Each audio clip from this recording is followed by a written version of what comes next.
Izithunywa zizwakalisa intukuthelo yazo ngenxa yokulinda isikhathi eside. Kodwa igate sivule ngokwethu sagena. Ngesikhathi isango livuleka, izithunywa ziphinde zalinda futhi ngaphambi kokuthi zivunyelwe ukungena ngaphakathi.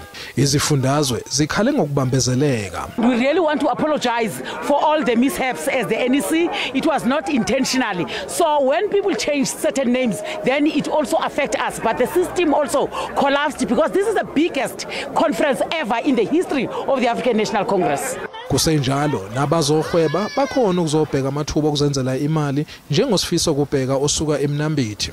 UNokuthula Ncube naye uzobheka amathuba kanti unethemba lokuthi kuzothengiseka azenzele imali. Silibonile ithuba kodwa liyasikhalisa silahliwe. Igate zikude. Befanele sinjenga ngo2017 sisezigate. So apha nje nangoba befanele sekudala lamasalad ehlile.